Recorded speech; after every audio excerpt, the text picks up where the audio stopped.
আমরা ব্যাকটেরিয়া পড়ছিলাম, তো ব্যাকটেরিয়ার মধ্যে আমরা আজকে পড়বো যে ব্যাকটেরিয়ার প্রস অ্যান্ড, ঠিক আছে, ব্যাকটেরিয়ার প্রস অ্যান্ড কনস পড়বো, ব্যাকটেরিয়ার উপকারী এবং অপকারী দিক পড়বো, যে ব্যাকটেরিয়া কি উপকারী দিক এবং ব্যাকটেরিয়ার অপকারী দিক, মানে গুড অ্যান্ড ব্যাড সাইড পড়বো আমরা ব্যাকটেরিয়ার ক্ষেত্রে। সো এই যে ব্যাকটেরিয়ার ক্ষেত্রে আমরা গুড অ্যান্ড ব্যাড সাইড পড়বো ব্যাকটেরিয়ার। তো আমরা লাস্ট ভাইরাস পড়েছি এতদিন, ভাইরাসের কি দিক বেশি, ভাইরাসের খারাপ দিক বেশি, ভাইরাসের ব্যাড সাইড বেশি, ভাইরাসের আমি 1000টা খারাপ দিক দেখাতে পারবো। এবং বর্তমানে পৃথিবীব্যাপী কাঁপায় দিচ্ছে যে তুমি আমি এই যে বসে আছি অনলাইনে ক্লাস করছি, এরকম একটা বদ্ধ ঘরের মধ্যে ক্লাস করছি, স্টুডেন্ট দেখা যাচ্ছে না, খুবই পেইনফুল একটা ক্লাস না যে স্টুডেন্ট দেখা যায় না। ধরো আমি স্টুডেন্ট পড়াইতে নিই, স্টুডেন্ট একটার উপরে ছেলে স্টুডেন্ট হলে দেই মাইর, তারপর হচ্ছে যে মেয়ে স্টুডেন্ট হলে তার একটু পচাই, তো এই যে স্টুডেন্টদের সাথে একটু দুষ্টামি, একটু খুনসুটি, সব অফ, মানে খুবই বোরিং একটা ব্যাপার। তাও হচ্ছে যে অনলাইনে চেষ্টা করি যতটুকু লাইভলি তোমাদের ক্লাস নেওয়া যায় ততটুকু লাইভলি নেওয়ার জন্য। তো আমরা হচ্ছে যে ব্যাকটেরিয়ার উপকারী আর অপকারী দিক দেখবো। সো ভাইরাসের অপকারিতা বেশি, ব্যাকটেরিয়ার উপকারিতা বেশি, এটা আমাদের মাথায় রাখতে হবে যে ভাইরাস অপকারী দিক বেশি, ভাইরাসের উপকারী দিক একদম কম, কিন্তু ব্যাকটেরিয়ার অনেক উপকারী দিক আছে, ব্যাকটেরিয়ার অপকারী দিকটা তুলনামূলক কম, কিন্তু ব্যাকটেরিয়ার উপকারী দিক অনেক অনেক অনেক অনেক গুণ বেশি আছে। ঠিক আছে, তো ব্যাকটেরিয়ার উপকারী দিক নিয়ে আমরা আজকে আলোচনা করব। ঠিক আছে, প্রথমে আমরা কি নিয়ে আলোচনা করব, উপকারী দিক নিয়ে আলোচনা করব। প্রথমে ব্যাকটেরিয়া থেকে যে উপকারী দিকটা আমরা পাই সেটা হচ্ছে অ্যান্টিবায়োটিক প্রস্তুতি। কি প্রস্তুতি করা হয়, অ্যান্টিবায়োটিক প্রস্তুতি। তো আমরা কাটা দিয়ে কাটা তোলার মতো আমরা হচ্ছে ব্যাকটেরিয়া থেকে ব্যাকটেরিয়াকে মারার ওষুধ পেতে পারি। অ্যান্টিবায়োটিক টার্মিনোলজিটা আসলে কোথা থেকে এসেছে, অ্যান্টিবায়োটিক জিনিসটা বানানো এভাবে, অ্যান্টি, অ্যান্টি মানে অ্যান্টি আর হচ্ছে এখানে বায়োটিক। অ্যান্টি মানে কি, অ্যান্টি মানে হচ্ছে বিপরীত, বায়ো মানে কি জীবন, আর টিক কথাটা এসেছে কোথা থেকে, টিক কথাটা এসেছে ওষুধ থেকে, যে আমাদের জীবনের এই যে জীবন যেটা আছে, জীব, এই যে জীব রয়েছে, যে জীবটা আমাদের আক্রমণ করে সেই জীবটার নাম হচ্ছে ব্যাকটেরিয়া। এই ব্যাকটেরিয়ারকে বিপরীত বা এই ব্যাকটেরিয়াকে মারার জন্য এই ব্যাকটেরিয়া যা কাজ করে তার বিপরীত আমরা একটা ওষুধ তৈরি করব, সেই ওষুধটাকে বলে অ্যান্টিবায়োটিক বলে হয়। সো অ্যান্টিবায়োটিক প্রথম আবিষ্কার করছে কি সেটা আমাদের জন্য জানা একটু ইম্পর্টেন্ট। অ্যান্টিবায়োটিক আবিষ্কার করছে বিজ্ঞানী আলেকজান্ডার ফ্লেমিং, বিজ্ঞানী আলেকজান্ডার ফ্লেমিং। এই আলেকজান্ডার ফ্লেমিং হচ্ছে অ্যান্টিবায়োটিক আবিষ্কার করেন। তার অ্যান্টিবায়োটিক আবিষ্কারের গল্পটা খুব ইন্টারেস্টিং এবং আমরা পড়বো হচ্ছে কোথায়, আমরা নেক্সট চ্যাপ্টার যখন শুরু করবো 5th অধ্যায়, তখন যখন আমরা ফাঙ্গাস পড়বো, ছত্রাক পড়বো, সেই ছত্রাক পড়তে গেলে আমরা এই অ্যান্টিবায়োটিক পাবো। অ্যান্টিবায়োটিকটা প্রথম আবিষ্কার হয়েছিল বা প্রথম আবিষ্কার করেছিল আমাদের আলেকজান্ডার ফ্লেমিং। তিনি পেনিসিলাম নোটাটাম নামক একটা ফাঙ্গাস থেকে এই অ্যান্টিবায়োটিক তৈরি করেন।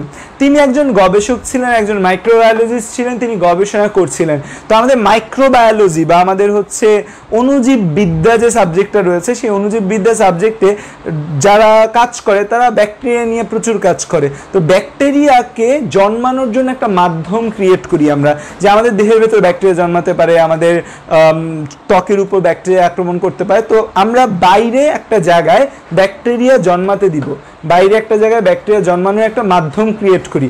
এই যে বাইরে একটা জায়গায় ব্যাকটেরিয়া জন্মাতে পারে বা একটা কাঁচ পাত্রের ভেতর ব্যাকটেরিয়া জন্মাতে পারে, এই জন্য আমরা একটা মাধ্যম ক্রিয়েট করা লাগে, একটা পরিবেশ ক্রিয়েট করা লাগে, সেটাকে আমরা বলি কালচার মিডিয়া।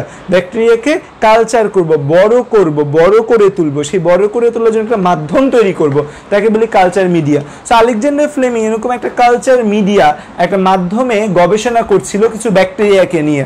ব্যাকটেরিয়া নিয়ে গবেষণা করার মাঝখানে হঠাৎ তিনি দেখতে পেলেন যে একটা ফাঙ্গাস জন্ম নিয়েছে, কোনোভাবে একটা ফাঙ্গাস এসে পড়েছে এরকম একটা গোল পাত্র, সেই পুরো গোল পাত্র জুড়ে ব্যাকটেরিয়া জন্মাতো।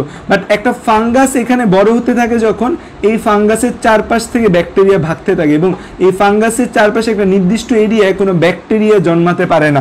এখান থেকে তিনি বুঝতে পারে যে এই যে পুরো জায়গাটা জুড়ে ব্যাকটেরিয়া জন্মানোর কথা ছিল বাট ব্যাকটেরিয়া জন্মাতে পারছে না, এরকম একটা জায়গা আছে বা একটা রিজিয়ন আছে যেখানে কোনো ব্যাকটেরিয়া নেই।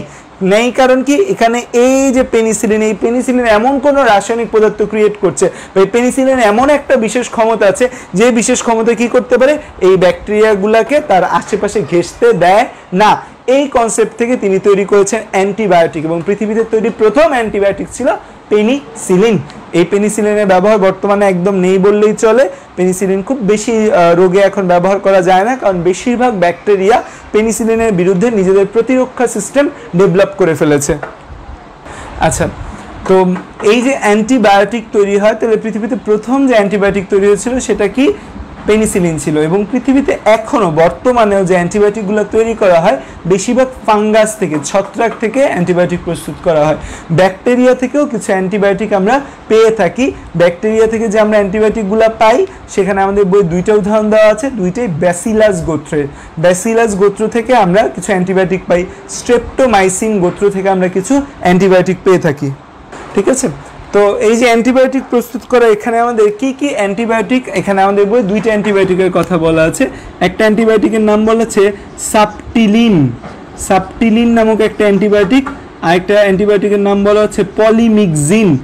এই যে আমাদের দুইটা অ্যান্টিবায়োটিকের কথা আমাদের বইয়ে বলা আছে, দুইটা অ্যান্টিবায়োটিক যে গোত্রটা থেকে তৈরি হয় সেই গোত্রটার নাম ব্যাসিলাস। সেই গোত্রটার নাম কি? সেই গোত্রটার নাম ব্যাসিলাস। তাহলে দুইটার নামের মধ্যে ব্যাসিলাস আছে, দেখো ব্যাসিলাস, এখানেও ব্যাসিলাস। সাপটিলিন যেটা, সেটার নামের মধ্যে কি আসবে? ব্যাসিলাস সাপটিলিন। আর যেটা হচ্ছে যে পলিমিক্সিন, সেটার নামের মধ্যে আছে ব্যাসিলাস পলিমিক্সা। ওয়াইফাই রাতে প্রবলেম থাকলে আসিফ ইয়াকে গিয়ে ধরবা যে ওয়াইফাই আপনাদের কেন প্রবলেম থাকে রাতের বেলা। ব্যাসিলাস সাপটিলিস হবে, সাপটিলিন না, সাপটিলিস, ব্যাসিলাস সাপটিলিস আর ব্যাসিলাস পলিমিক্সা। পলিমিক্সা ওয়াই দিয়েও লেখে, আই দিয়েও লেখে, ওয়াই দিয়ে বেশি কারেক্ট, পলিমিক্সা। এই দুইটা থেকে আমাদের অ্যান্টিবায়োটিক প্রস্তুত করা যায়। কি প্রস্তুত করা যায়? অ্যান্টিবায়োটিক প্রস্তুত করা যায়। 2 নম্বরে আমরা এই ব্যাকটেরিয়া থেকে ভ্যাকসিন তৈরি করতে পারি। কি তৈরি করতে পারি? ভ্যাকসিন তৈরি করি আমরা। আমাদের যে ভ্যাকসিনগুলো রয়েছে বেশিরভাগ হচ্ছে যে ব্যাকটেরিয়া জনিত রোগের ভ্যাকসিন আমরা দিয়ে থাকি। বাংলাদেশ সরকারের পক্ষ থেকে আমাদের কিছু টিকা দেওয়া হয়, বিশেষায়িত কিছু টিকা বাংলাদেশ সরকারের পক্ষ থেকে দেওয়া হয়। প্রথম যে টিকাটা দেওয়া হয়, আমরা একদম জন্মের পরপর আমরা একটা টিকা পাই, একদম জন্মের পরপর আমরা একটা টিকা পাই। সেই টিকাটা হচ্ছে কি? যক্ষার বিরুদ্ধে আমরা একটা টিকা দিই না, একদম জন্মের পরপর আমরা যক্ষা রোগের বিরুদ্ধে একটা টিকা দিই, বিসিজি ভ্যাকসিন। আমরা একদম জন্মের পরপর একটা টিকা দিই, সেটা হচ্ছে যক্ষার বিরুদ্ধে আমরা একটা টিকা দিই, বিসিজি ভ্যাকসিন দিই। তো যক্ষার বিরুদ্ধে একটা টিকা দিই, সেটার নাম আমাদের বইগুলো সেভাবে বলে না, একটু হায়ার লেভেলের নাম, ব্যাসিলাস ক্যামিলি গুইরিন এরকম একটা নাম রয়েছে। তো এরপর আমরা একটু যখন জন্মের পরপর যক্ষার বিরুদ্ধে টিকাটা দিই, তারপর হচ্ছে যে আমাদের 6 উইক থেকে 6 সপ্তাহ বয়স থেকে আমরা টিকা দেওয়া শুরু করি। এবং তখন আমাদের একটা টিকা দেওয়া হয় যেটার নাম ছিল, আগে ডিপিটি বলতো, তাকে আগে বলতো ডিপিটি। ডিপিটি মানে এখানে 3টা ব্যাকটেরিয়ার জীবাণু একসাথে মিলিয়ে একটা ভ্যাকসিন তৈরি করা হয়েছে। ডি দ্বারা কি আসে? ডি দ্বারা আসে ডিপথেরিয়া। পি দ্বারা কি আসে? পি দ্বারা আসে পারটাসিস। টি দ্বারা আসে টিটেনাস। তো এই 3টা রোগ, এই 3টা রোগের জন্য দায়ী কে কে? আমার হাতের বই, আমার হাতে এখন আমি আবুল হাসান স্যারের বই হাতে রাখছি, বোটানির জন্য আবুল হাসানই বেস্ট। আবুল হাসান হাতে রাখছি কারণ এখানে অনেকগুলো পয়েন্ট, আমার যেন কোনো পয়েন্ট মিস না যায় সেই জন্য। তো ডিপথেরিয়া, এই যে ডিপথেরিয়া রোগ আছে, এই ডিপথেরিয়া রোগের জীবাণুর নাম কি? করিনি ব্যাকটেরিয়াম ডিপথেরিয়া।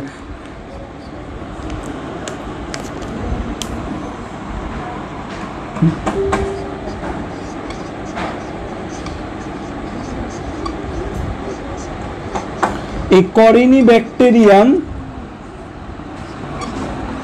ডিপথেরিয়া, এই করিনি ব্যাকটেরিয়াম ডিপথেরিয়া নামক একটা ব্যাকটেরিয়ার আক্রমণে আমাদের ডিপথেরিয়া হয়।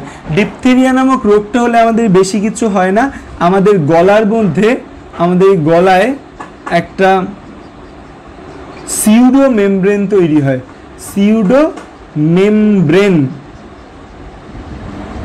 সিউডো মেমব্রেন তৈরি হয়। সিউডো মানে মেকি বা নকল, মেমব্রেন মানে ঝিল্লি। সিউডো মানে মেকি বা নকল, মেমব্রেন মানে ঝিল্লি।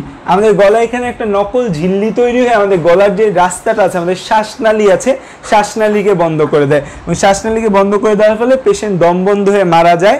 একই সাথে এই যে ঝিল্লিটা তৈরি হয়, সেই ঝিল্লিটা কিছু বিষাক্ত পদার্থ ক্ষরণ করে, যে বিষাক্ত পদার্থ ক্ষরণের কারণে আমাদের এই জায়গাগুলো সেলগুলো ড্যামেজ হয়। এটা হচ্ছে করিনিব্যাকটেরিয়াম ডিপথেরিয়া নামক একটা ব্যাকটেরিয়া, সে আমাদের আক্রমণ করে এই রোগটা করে। বাংলাদেশ ডিপথেরিয়া মুক্ত দেশ হওয়ার পথে আছে। আমরা বাংলাদেশ অলরেডি পলিও মুক্ত দেশ এবং ডিপথেরিয়া বাংলাদেশ একদম নাই বললেই চলে। কিন্তু কিছুদিন আগে রোহিঙ্গা ক্যাম্পে ডিপথেরিয়া রোগটা দেখা গিয়েছে এবং কিছু কিছু ডিপথেরিয়া কেস 2-3 বছর পর পর বাংলাদেশে পাওয়া যাচ্ছে, এজন্য আমরা ডিপথেরিয়া মুক্ত দেশ বলতে পারি না। সো আমরা এই ডিপথেরিয়ার টিকাটা দিই। পার্টাসিস যে রোগটা, পার্টাসিসের বাংলা হচ্ছে হুপিং কাশি। পার্টাসিসের বাংলা কি? হুপিং কাশি, মানে হপ হপ করে কাশি, এই যেরকম এই যেভাবে কাশি, এটাকে বলি আমরা হপ করা বলি। তো এই কাশিটাকে আমরা কি বলি? হুপিং কাশি বলি। তো এই পার্টাসিস যে রোগটা, সেটার বাংলা কি? হুপিং কাশি, মানে অতিরিক্ত কাশি হয়। পেশেন্ট এত কাশে এই রোগটার ফলে, মানে এত কাফ হয় যে কাশতে কাশতে বুকের যে পাঁজর আছে, রিবস ভেঙে যায়, এত পরিমাণ কাশি হয় এবং এত জোরে কাশি হয় যে এই পার্টাসিস বা হুপিং কাশিতে। ঠিক আছে, তাহলে কি পার্টাসিসের বাংলা কি? পার্টাসিসের বাংলা হচ্ছে হুপিং কাশি, হুপিং কাশি। হ্যাঁ, হুপিং কাশি। তো এই পার্টাসিস রোগের যে জীবাণুটা, তার নাম হচ্ছে বর্ডাটেলা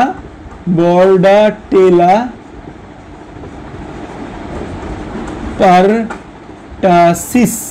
বর্ডাটেলা পার্টাসিস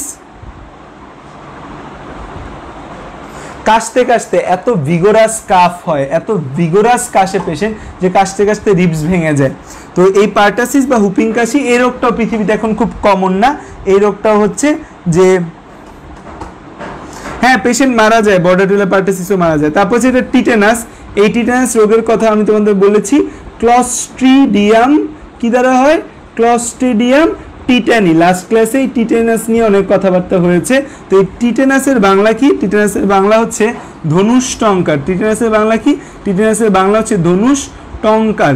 ধনুষ টঙ্কার কেন বলা হয়? কারণ এই ধনু কথাটা আসছে ধনুক থেকে। যে পেশেন্টদের এই টিটেনাস হয়, তারা এই ধনুকের মতো বাঁকায় যায়, তাদের শরীরটা এরকম বাঁকায় যায়, দেখতে ধনুকের মতো দেখা যায় এবং এই টিটেনাস পেশেন্টদের অবস্থা খুব খারাপ হয়ে যায়।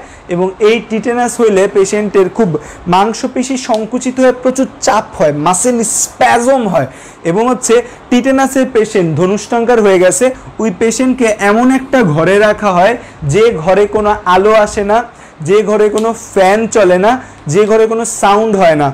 এই টিটেনাস একবার পেশেন্টের হয়ে গেলে সেই পেশেন্ট সাউন্ড শুনলে, কোনো আওয়াজ পেলে বা কোনো আলো পেলে, মানে আমাদের যে সংবেদগুলো আছে, নর্মাল সংবেদ, সেই সংবেদগুলোর প্রতি তারা খুবই ইরিটেটেড হয়ে যায় এবং তাদের এই যে মাসেল কন্ট্রাকশন, মাংসপেশি সংকুচিত হয় যে টিটেনাসের ফলে, এটা অনেক বেড়ে যায়। বেড়ে গিয়ে গলার মাংসপেশি সংকুচিত হয়ে, শ্বাসনালীর মাংসপেশি সংকুচিত হয়ে পেশেন্ট মারা যায়। সো এই জন্য টিটেনাসের পেশেন্ট যে জায়গায় রাখা হয়, সেই জায়গায় ঘরটায় কোনো ফ্যান চলে না, সেখানে হচ্ছে জানলাগুলো সব কালো পর্দা দিয়ে দেওয়া থাকে যেন কোনো আলো প্রবেশ না করে। তাদের দেখতেও যখন মানুষ যায়, খুব আস্তে ধীরে সুস্থে যাইতে হয়। কারণ তুমি তার সামনে গিয়ে একটা চিল্লান দিয়ে উঠলে, চিল্লান দিয়ে ওঠার কারণে তার হঠাৎ করে এই নার্ভটা বেশি স্টিমুলেটেড, উদ্দীপ্ত হয়ে যায়, সিম্প্যাথেটিক নার্ভ বেশি উদ্দীপ্ত হয়ে তার মাংসপেশি সংকুচিত হওয়া শুরু করে। সংকোচনের ফলে তার এই যে আমাদের শ্বাসনালী আছে, শ্বাসনালীর মাংসপেশি সংকুচিত হয়ে সে মারা যায়। So that's Y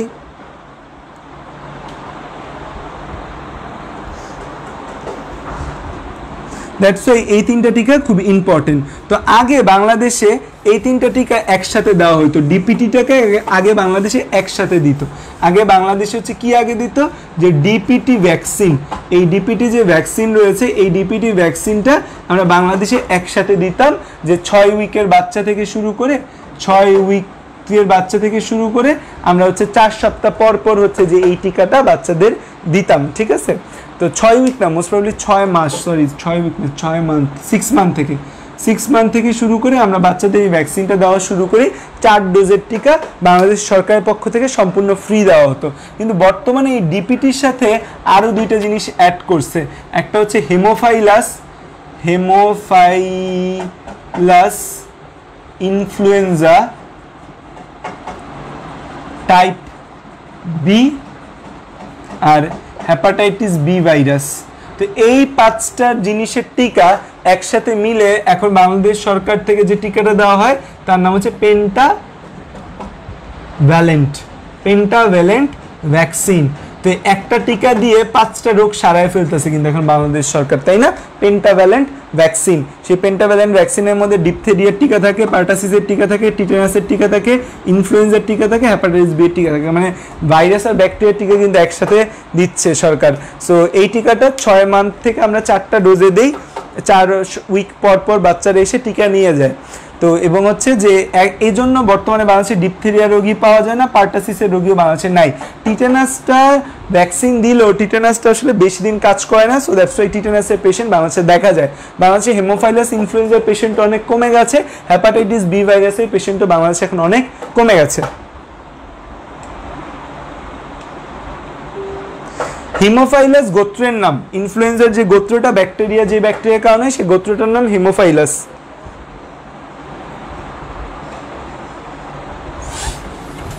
okay, so তাহলে আমাদের ভাইরাস এবং ভাইরাস এই ব্যাকটেরিয়া থেকে আমাদের অ্যান্টিবায়োটিক এবং যে ভ্যাকসিন তৈরি হয় সেই ভ্যাকসিন নিয়ে আমরা একটু কথাবার্তা বললাম যে কোন ভ্যাকসিন তৈরি হয় এবং আমরা কোন ভ্যাকসিনগুলো দিতে পারি। ঠিক আছে, এরপরের যে পয়েন্টটা আছে যে আমরা এতক্ষণ পড়লাম হচ্ছে ওষুধ শিল্পে, এরপরে হচ্ছে যে মাটির গুণাগুণ বৃদ্ধিতে।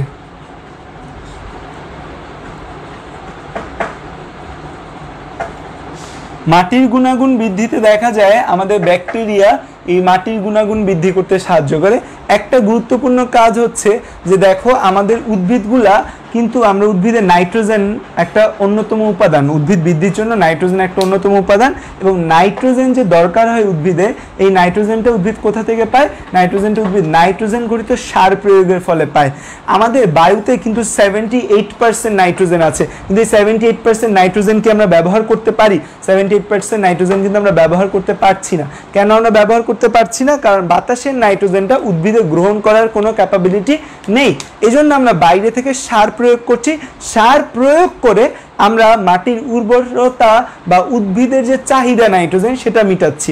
কিন্তু কিছু কিছু উদ্ভিদ আছে লিগুমিনাস গোত্র, লিগুমিনাস গোত্রে হচ্ছে সিম, তারপর হচ্ছে আমাদের সিম, তারপর আরও কিছু কিছু আছে না, সিম, লাউ, কুমড়া, এরা হচ্ছে আমাদের লিগুমিনাস গোত্রের। এই যে লিগুমিনাস গোত্রের যে উদ্ভিদ আছে তাদের মূলে এরকম ফোলা ফোলা জায়গা থাকে। এই যে মূলে ফোলা জায়গা, এই ফোলা জায়গাটাকে আমরা বলি নোডিউল বলি। কি বলি? নোডিউল বলি। নোডিউল কথাটা আসছে নোড থেকে। কি থেকে আসছে? নোড। নোড মানে কি জায়গা? নোড মানে হচ্ছে ফোলা জায়গা। নোড মানে কেমন জায়গা আমাদের?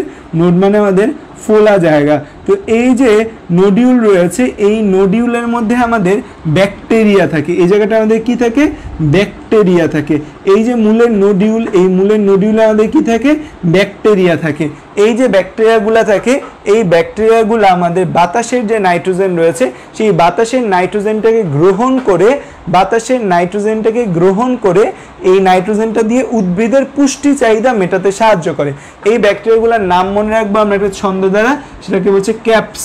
ক্যাপস দিয়ে আমি মনে রাখবো। ক্যাপস দ্বারা কি আসে? ক্যাপসের সি দ্বারা আসে ক্লস্ট্রিডিয়াম, এ দ্বারা হচ্ছে অ্যাজোব্যাক্টার, পিএস দ্বারা হচ্ছে সিউডোমোনাস। এই তিনটা কি করতে পারে আমাদের? এই তিনটা হচ্ছে, হ্যাঁ আজকে ব্যাকটেরিয়া শেষ হবে ইনশাল্লাহ। এই তিনটা হচ্ছে আমাদের যে বাতাসের যে নাইট্রোজেন আছে, বাতাসের নাইট্রোজেনটাকে গ্রহণ করতে সাহায্য করে। বাতাসের নাইট্রোজেনকে কি করতে সাহায্য করে? গ্রহণ করতে সাহায্য করে। নাইট্রোজেনটাকে অ্যামোনিয়ায় রূপান্তর করে। দেখা যায় এই নাইট্রোজেন যে রয়েছে, নাইট্রোজেনটাকে অ্যামোনিয়ায় রূপান্তর করে উদ্ভিদের জন্য প্রয়োজনীয় করে তোলে। তো এই যে আমাদের ব্যাকটেরিয়া রয়েছে, এই তিনটা ছাড়াও তোমার যদি স্পেসিফিকভাবে পরীক্ষার মধ্যে সিম কথাটা উল্লেখ থাকে, সিম গাছের মূলে, তো সিম গাছের মূলে আলাদা একটা ব্যাকটেরিয়া থাকে, এটা মাথায় রাখতে হবে। সিম গাছের মূলে, সিম গাছ যদি আলাদাভাবে উল্লেখ থাকে তাহলে কি হবে অ্যান্সার? রাইজোবিয়াম। সিম আলাদাভাবে উল্লেখ থাকলে অ্যান্সার কি হবে? সিম আলাদাভাবে উল্লেখ থাকলে নাম হবে রাইজোবিয়াম। তো সিম গাছের মূলে যে ব্যাকটেরিয়াটা পাওয়া যায় তাকে আমরা কি বলি? রাইজোবিয়াম। এরা কি করে, এরা হচ্ছে বাতাসের যে নাইট্রোজেন রয়েছে সেই বাতাসের নাইট্রোজেনটাকে উদ্ভিদের জন্য প্রয়োজনীয় নাইট্রোজেন ফর্মে রূপান্তর করে। একে আমরা কি বলি, একে আমরা বলি হচ্ছে যে রাইজোবিয়াম জাতীয় ব্যাকটেরিয়া থাকে কোথায়, সিমে। আর নর্মাল ব্যাকটেরিয়ার মধ্যে কি থাকে, ক্যাপস থাকে। ক্যাপস মানে কি, ক্লস্ট্রিডিয়াম, অ্যাজোব্যাক্টর, সিউডোমোনাস। তারা আমাদের নাইট্রোজেনটাকে একসাথে যুক্ত করতেছে উদ্ভিদের সাথে। তো একে আমরা কি বলি, নাইট্রিফিকেশন বলি। এই জায়গাটাকে আমরা কি বলি, না এই জায়গাটাকে বলি আমরা নাইট্রোজেন ফিক্সেশন বলি। আমরা কি বলি এটাকে, নাইট্রোজেন ফিক্সেশন বলি, বায়োলজিক্যাল নাইট্রোজেন ফিক্সেশন। তাহলে দেখো এই যে সিম গাছের মূলের নডিউল আছে, সেই মূলের নডিউল কি করছে, আমাদের প্রাকৃতিক যে নাইট্রোজেন আছে সেই প্রাকৃতিক নাইট্রোজেনকে এই মূলের নডিউলে যে ব্যাকটেরিয়াগুলো থাকে সেই ব্যাকটেরিয়াগুলো উদ্ভিদের জন্য শোষণ উপযোগী করে তুলছে। কোন ব্যাকটেরিয়া আছে এরকম, খেয়াল করো, কিছু ব্যাকটেরিয়া আছে যাদের নাম আমি মনে রাখবো ক্যাপস দিয়ে, CAPS, ক্যাপস। এই ক্যাপসের সি দ্বারা আসে ক্লস্ট্রিডিয়াম জাতীয় ব্যাকটেরিয়া, এ দ্বারা আসে অ্যাজোব্যাক্টর, PS দ্বারা আসে সিউডোমোনাস। এই তিনটা ব্যাকটেরিয়া আমাদের এই প্রাকৃতিক নাইট্রোজেনকে, এই যে আমাদের উদ্ভিদের মূল রয়েছে এই মূলের মধ্যে সংবোধন করে, যুক্ত করে আমাদের প্রাকৃতিক নাইট্রোজেনকে। আর সিম গাছের কথা যদি থাকে, স্পেসিফিকভাবে সিম গাছে একটা আলাদা ব্যাকটেরিয়া থাকে, সেই ব্যাকটেরিয়াটার নাম রাইজোবিয়াম। ওরা কি করে, ওরা হচ্ছে আমাদের উদ্ভিদের জন্য প্রয়োজনীয় নাইট্রোজেনগুলো প্রকৃতি থেকে গ্রহণ করে। এই যে নাইট্রোজেনগুলো, প্রকৃতির নাইট্রোজেনগুলো গ্রহণ করার যে প্রক্রিয়া, এই প্রক্রিয়াকে আমরা বলি বায়োলজিক্যাল নাইট্রোজেন ফিক্সেশন বলি। আমাদের নাইট্রোজেন ফিক্সেশনের অনেকগুলো প্রসিডিউর রয়েছে, এটাকে আমরা কি বলি, বায়োলজিক্যাল নাইট্রোজেন ফিক্সেশন। ঠিক আছে, তারপর আমাদের এর পরের পয়েন্ট, কিছু কিছু পয়েন্ট আমি জাস্ট তোমাদের বলে দিব।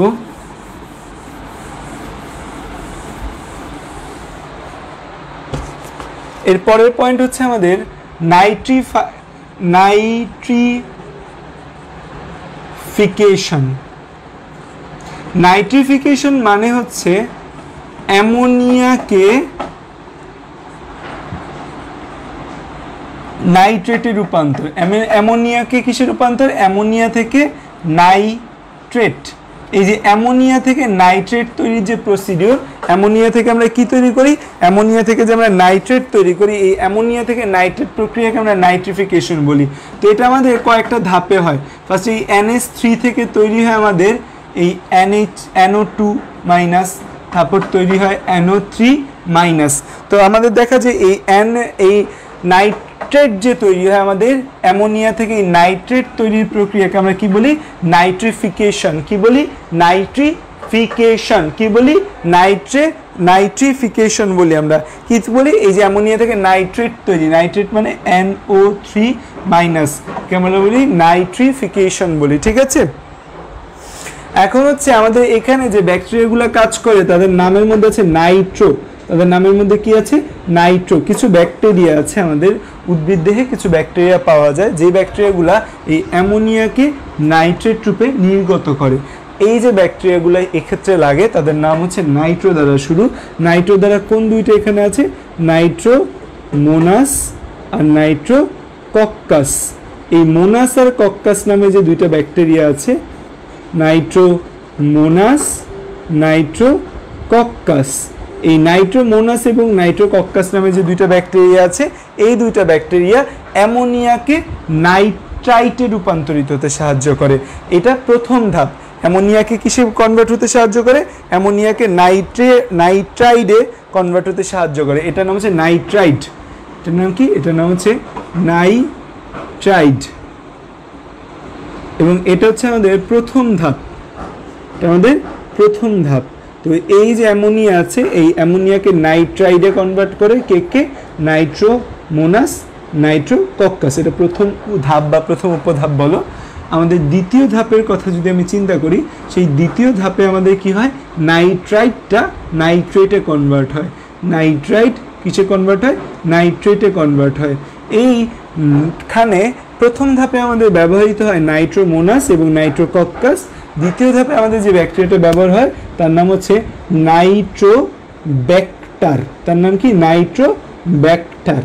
এই যে তিনটা ব্যাকটেরিয়া আছে, এই তিনটা ব্যাকটেরিয়া মিলে সম্মিলিত তাদের প্রয়াসে আমাদের অ্যামোনিয়াকে নাইট্রেটে কনভার্ট করে। এই অ্যামোনিয়াকে নাইট্রেটে কনভার্ট করার যে প্রক্রিয়া তাকে বলি আমরা নাইট্রিফিকেশন। উদ্ভিদের ভেতর এই অ্যামোনিয়ার পরিমাণ যদি বেশি জমে যায় তখন কিছু পরিমাণ অ্যামোনিয়া উদ্ভিদের বের করে দেওয়ার প্রয়োজন হয়। সেই বের করে দেওয়ার প্রসিডিউরটাকে বলি আমরা কি নাইট্রিফিকেশন। এইখানে অ্যামোনিয়া থেকে নাইট্রেট রূপান্তরিত হয়। এইখানে যে ব্যাকটেরিয়াগুলো প্রয়োজন হয় তাদের নাম হচ্ছে নাইট্রো। নাইট্রো নামে কয় ধরনের ব্যাকটেরিয়া পাওয়া যায়? 3 ধরনের। একটাকে বলে নাইট্রোমোনাস, একটাকে বলি নাইট্রোকক্কাস, আর আরেকটা ব্যাকটেরিয়া এই দ্বিতীয় ধাপে প্রয়োজন হয় তার নাম নাইট্রোব্যাক্টার।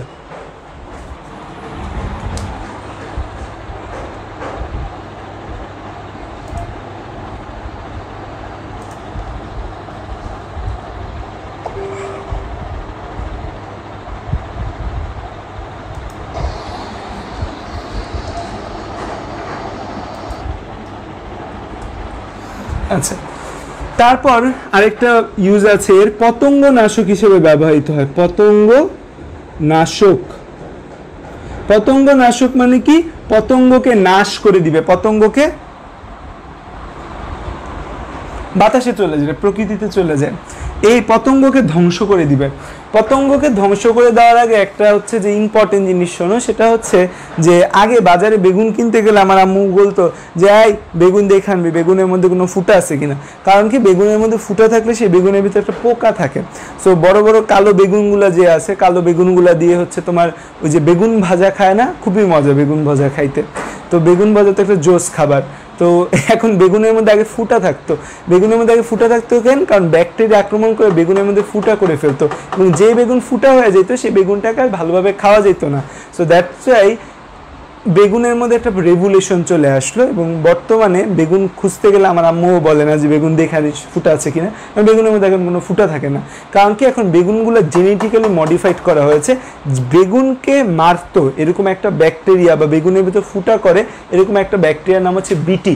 বিটি বেগুনের মধ্যে ক্ষতি করে এরকম একটা ব্যাকটেরিয়ার নাম হচ্ছে বিটি। বেগুনকে অনেক উদ্ভিদের ক্ষতি করে একটা ব্যাকটেরিয়া, তার নাম হচ্ছে এই ব্যাসিলাস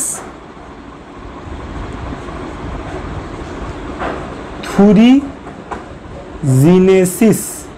তো এই ব্যাসিলাস থুরিজিনেসিসটা কি করে? এই বেগুন সহ নানা উদ্ভিদ যাদের ক্ষতি করে নানা প্রকার ব্যাকটেরিয়া, সেই ব্যাকটেরিয়ার জন্য ত্রাণকর্তা হিসেবে এই ব্যাসিলাস থুরিজিনেসিস কাজ করে। তো ব্যাসিলাস থুরিজিনেসিস আমাদের কি হিসেবে কাজ করে? ত্রাণকর্তা, বা সে বিভিন্ন ব্যাকটেরিয়া, বিভিন্ন পোকামাকড়ের বিরুদ্ধে যুদ্ধ করে। তো বিভিন্ন পোকামাকড় বা বিভিন্ন পতঙ্গ আছে আমাদের, খেয়াল করো, এর কাজ কি? পতঙ্গ নাশক। তো এই যে বেগুনে কিছু ব্যাকটেরিয়ার কারণে বেগুন ফুটা হতে পারে, বিভিন্ন পোকামাকড়ের কাছে হতে পারে। বেশিরভাগ কারণে বেগুন যে ফুটা হয়, সেই ফুটা হয় কিসের কারণে? পোকার কারণে ফুটা হয়, যে পতঙ্গ।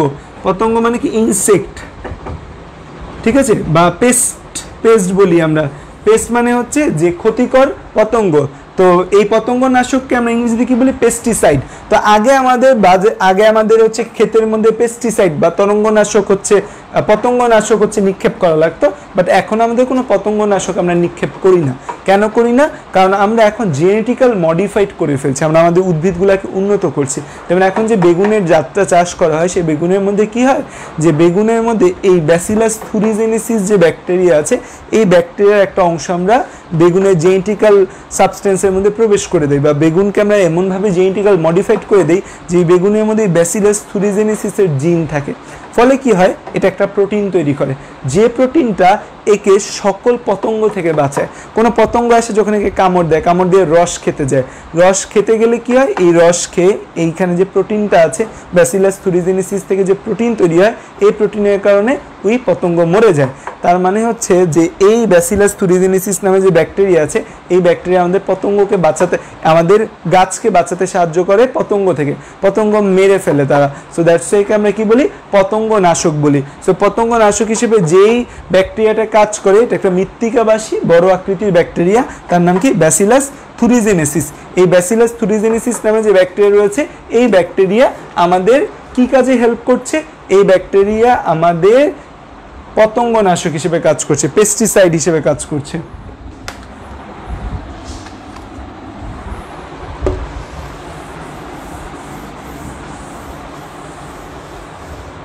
তারপর আর কিছু কিছু কাজ আছে, মোস্ট প্রবাবলি পতঙ্গনাশক, পশু খাদ্য, ফলন বৃদ্ধি, এগুলো একটু বই থেকে তোমরা রিডিং দিবা।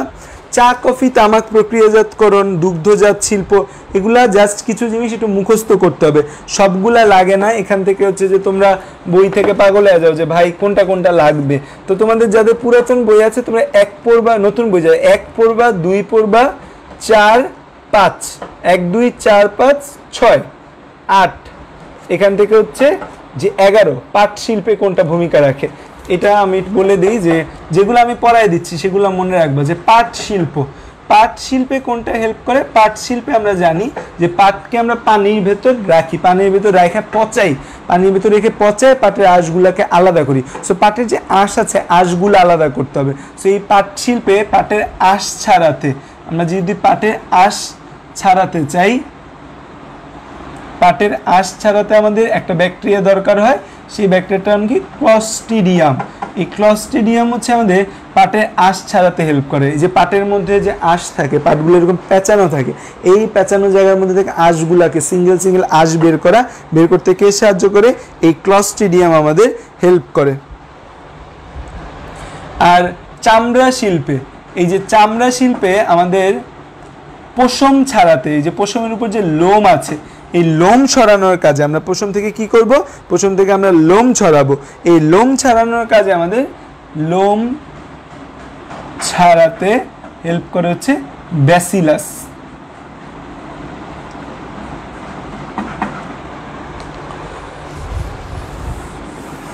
কিছু হচ্ছে আমাদের রাসায়নিক পদার্থ প্রস্তুত করতে সাহায্য করে। ভিনেগার তৈরিতে আমাদের ব্যাকটেরিয়া দরকার হয়। ল্যাকটিক অ্যাসিড তৈরিতে আমাদের ব্যাকটেরিয়া দরকার হয়, ল্যাকটিক অ্যাসিড। ভিনেগার কোথা থেকে আসছে বলতে পারবা? ভিনেগার মানে কি আমাদের? ভিনেগার মানে হচ্ছে 6 থেকে 10% অ্যাসিটিক অ্যাসিড,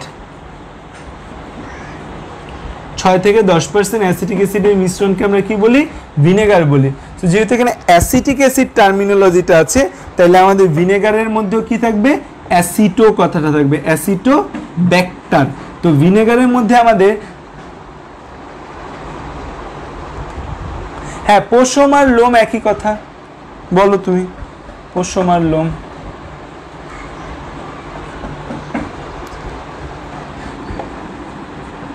তাই দেখো আমরা কিন্তু নাম সহজে মনে রাখতে পারছি। ভিনেগার মানে সেটা কি? একটা অ্যাসিটিক অ্যাসিড। সো ভিনেগার যেহেতু একটা অ্যাসিটিক অ্যাসিড, তার নামের মধ্যে কি থাকবে? অ্যাসিটোব্যাক্টার কথাটা থাকবে। আর ল্যাকটিক অ্যাসিডটার মধ্যে এটা হবে ব্যাসিলাস ল্যাকটি অ্যাসিডি। এই ব্যাসিলাস ল্যাকটি অ্যাসিডি, ল্যাকটিক অ্যাসিডি। তার মানে খেয়াল করে দেখো, ল্যাকটিক অ্যাসিড নামের মধ্যে কিন্তু ল্যাকটিক অ্যাসিডি টার্মটা আছে এবং এটা ব্যাসিলাস গোত্রের হয়, ঠিক আছে? তো এই দুইটা টার্মিনোলজি মনে রাখতে হবে যে ভিনেগার তৈরিতে কোনটা সাহায্য করে আর ল্যাকটিক অ্যাসিড তৈরিতে কোনটা সাহায্য করে। আর ওদের সবচেয়ে বড় হেল্পটা হচ্ছে আমাদের জীবনে, আমাদের দেহে ওরা অনেক কিছু তৈরি করে। আমাদের মানব দেহে ওরা নানা প্রকার ব্যাকটেরিয়াগুলা বিভিন্ন ভিটামিন আদান প্রদান করে আমাদের বডিতে। এবং আমরা এই যে শর্করা জাতীয় আমরা শাকসবজি জাতীয় খাবার খেতে পারি না, এই শাকসবজি জাতীয় খাবার হজম করে আমাদের দেহের উপযোগী প্রোডাক্ট তৈরি করতে কে হেল্প করে? দেহের উপযোগী প্রোডাক্ট তৈরি করতেও কিন্তু আমাদের এই ব্যাকটেরিয়া হেল্প করে। আমরা যে শাকসবজি খাই, সেই শাকসবজিকে আমাদের পুরো হজম হয় না, এই শাকসবজির কোনো পুষ্টিগুণ আমরা পাই না, বাট এই শাকসবজিটাকে কিছুটা আমাদের বডিতে ডাইজেশন করতে সাহায্য করে আমাদের ব্যাকটেরিয়া, তাও তার পরিমাণ একদম নগণ্য। এখন আমরা বলি যে আমাদের দেহে হয়তো সেলুলোজ, আমাদের দেহে সেলুলেজ নেই, আমাদের দেহে কি নাই? সেলুলেজ নেই, সেজন্য আমরা সেলুলোজ জাতীয় যে খাবার আছে বা আঁশ জাতীয় যে খাবার আছে সেই আঁশ জাতীয় খাবার আমরা খেতে পারি না, এটা আমরা বলে থাকি। এটা আমরা কি বলি? যে আমাদের দেহে কি নেই? আমাদের দেহে সেলুলেজ নেই, এনজাইম। সেলুলেজ এনজাইম, নামের সাথে এইচ থাকা মানে কি? এনজাইম।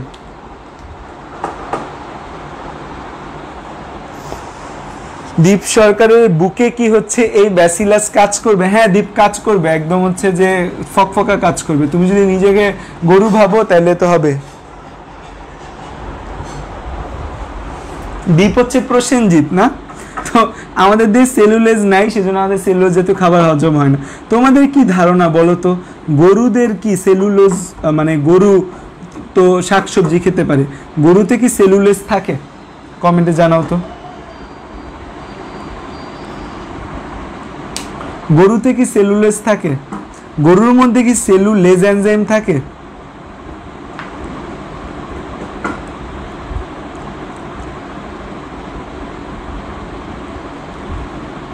গরু যে শাকসবজি জাতীয় খাবার হজম করতে পারে, গরুতে কি সেলুলোজ এনজাইম থাকে? দেখি কমেন্ট করো, কে কি কমেন্ট করো, কমেন্ট পড়বো আমি এখন। মাবিয়া বলছে গরুতে সেলুলোজ এনজাইম আছে, রাহাত খান বলছে গরুতে সেলুলোজ এনজাইম আছে, কেউ বলছে হ্যাঁ আছে, কেউ বলছে না থাকে, থাকে না। গরুতে কি সেলুলোজ থাকে?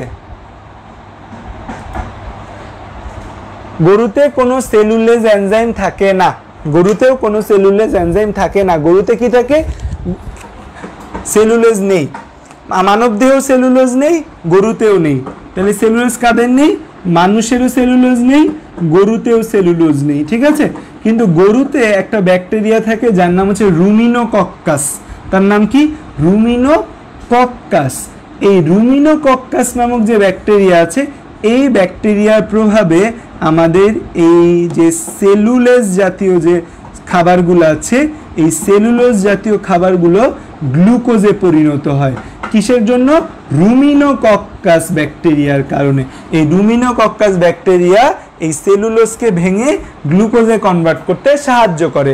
কিন্তু আমাদের তো এই রুমিনোকক্কাস ব্যাকটেরিয়া নেই, দ্যাটস ওয়াই আমরা হচ্ছে যে খাবারটা হজম করতে পারি না। আমাদের দেখা যায় এই সেলুলোজের মতো, সেলুলোজ অ্যালাইক কিছু এনজাইম খরিত হয়, যে এনজাইমগুলা কিছু সেলুলোজ জাতীয় এনজাইম ক্ষরণ করে।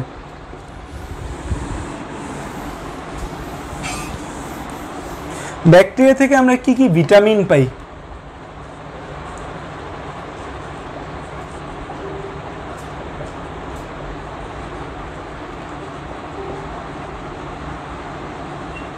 এই যে ব্যাকটেরিয়ার মধ্যে আমাদের দেহে যে ইকোলাই থাকে, ইকোলাই থেকে আমরা কি কি ভিটামিন পাই বললে তিনটা ভিটামিন আসবে। একটা নাম হচ্ছে ভিটামিন B1 বা যার নাম হচ্ছে থায়ামিন, ভিটামিন B2 যার নাম হচ্ছে রিবোফ্লাভিন। রিবোফ্লাভিন ওষুধটা তোমরা অনেকে খেয়েছো, মুখে ঘা হইলে দেয় না। আর একটা হচ্ছে ভিটামিন কে। এই তিনটা ভিটামিন আমরা হচ্ছে টোটালি ব্যাকটেরিয়া থেকে পেয়ে থাকি, ঠিক আছে।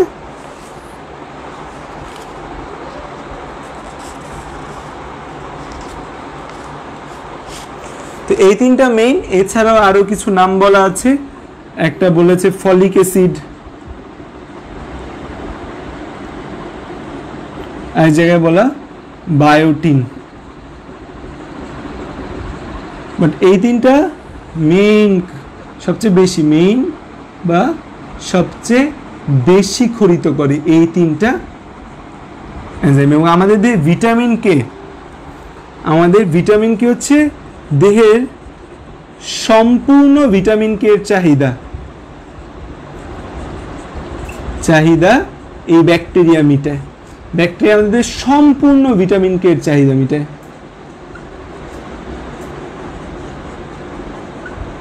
ঠিক আছে।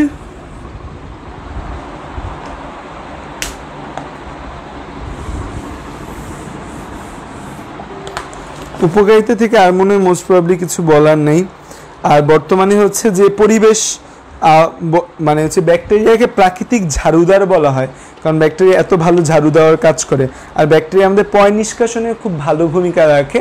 আমরা যে আমাদের বাসা বাড়িতে সিউএচ ট্যাঙ্কগুলো ব্যবহার করি, যেখানে আমাদের বাড়ির সকল বর্জ্য গিয়ে জমা হয়, সেখানে হচ্ছে এই ব্যাকটেরিয়াগুলো এই বর্জ্যগুলোকে ভাঙতে সাহায্য করে। কোনো কারণে সমুদ্রে তেল ছড়ায় গেছে, সেই সমুদ্রে তেল ছড়ায় গেলে সেই ছড়ানো তেল থেকেও সমুদ্রকে বাঁচাতে আমাদের ব্যাকটেরিয়া হেল্প করে। যেমন হচ্ছে যে যদি দুইটা নাম বলি, আমাদের পয় নিষ্কাশনে হেল্প করে হচ্ছে জুগলিয়া র্যামিগেরা। এই দুইটা নাম পাবা হচ্ছে যে জুলজি 11 অধ্যায় পড়তে গেলে। পয়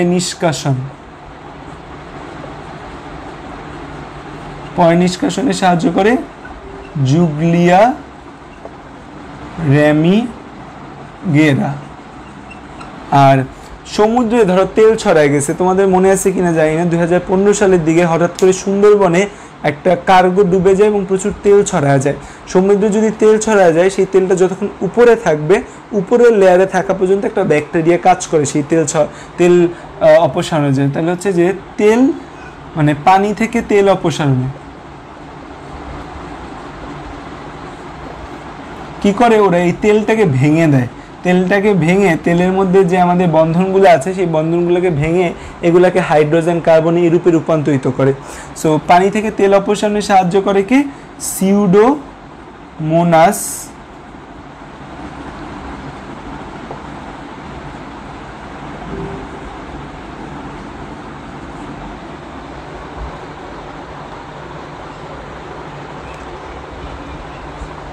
ইউ হবে।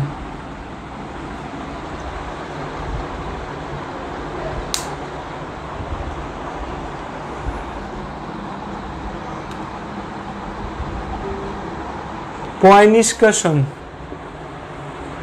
এটার ইংরেজি হচ্ছে সিউএচ।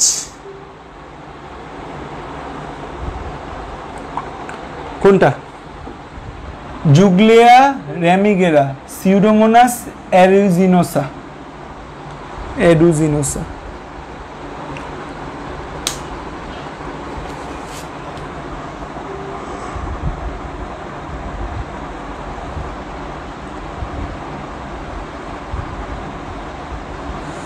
তো এগুলো হচ্ছে ব্যাকটেরিয়ার উপকারী দিক। এবার আসো কিছু অপকারী দিকে যাই।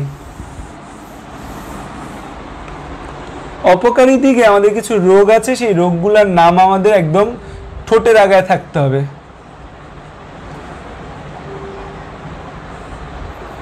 এক নাম্বার হচ্ছে আমাদের যক্ষা,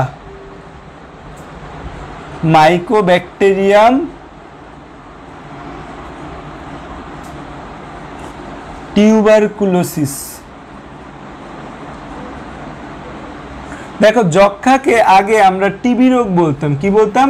টিবি হয়েছে। সো এখন তুমি টিবি হয়েছে না বলে, তো এই টিবি থেকে আমাদের আসছে কি, বা টিউবারকুলোসিস থেকে আমরা বলতাম যে টিউবারকুলোসিসটা বাঙালি মনে রাখার জন্য কি করেছে, ছোট করে টিবি করছে। তো দেখো এই যে টিবি মানে টিউবি, এখানে টিউবার কথাটা আছে, তাই না? তো আমাদের যক্ষা কি হয়, টিউবারকুলোসিস থেকে হয়। কি হয়েছে তোমাদের?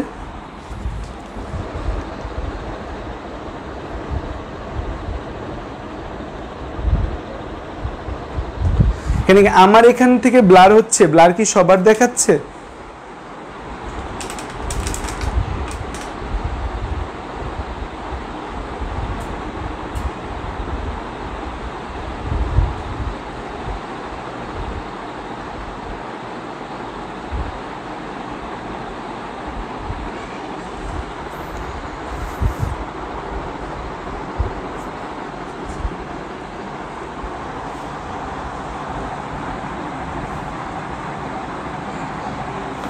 আচ্ছা, তারপর দেখো হচ্ছে নিউমোনিয়া রোগটা অনেক কমন, ছোটবেলায় শুনতে না যে নিউমোনিয়া হয়েছে বাচ্চার। নিউমোনিয়া কিসের কারণে হয়? ডিপ্লোকক্কাস মানে কি? ডিপ্লো মানে দুই, কক্কাস মানে গোলাকার, দুইটা কক্কাস ব্যাকটেরিয়া। নিউমোনিয়া।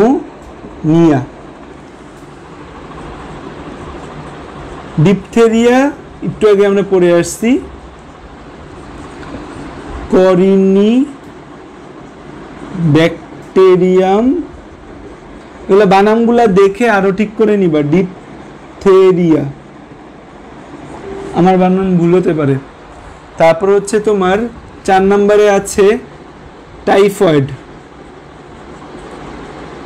টাইফয়েড কিসের কারণে হয়? Salmonella typhi.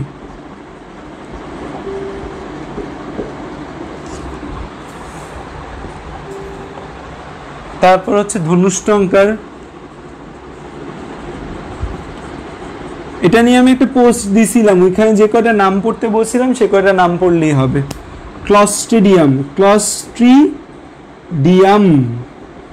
টিটানি।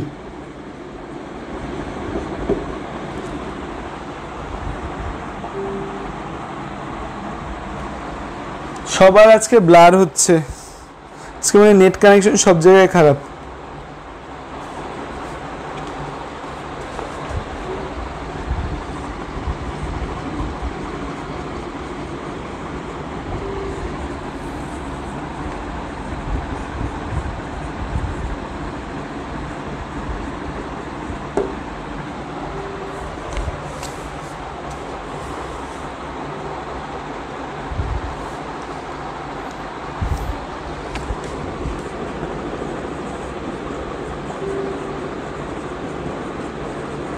হুপিং কাশি, বর্ডাটেলা, পার্টাসিস, তারপর হচ্ছে যে গনোরিয়া। গনোরিয়া কি একটা আমরা জানি, গনোরিয়া হচ্ছে একটা STD, sexually transmitted disease. Neisseria, gonorrhoea. তারপর আছে ধর সিফিলিস, সিফিলিস, সিফিলিসও একটা আমাদের কি, সিফিলিসও একটা হচ্ছে এসটিডি। সিফিলিসের বৈজ্ঞানিক নাম হচ্ছে ট্রিপোনেমা, ট্রিপোনেমা প্যালিডিয়াম।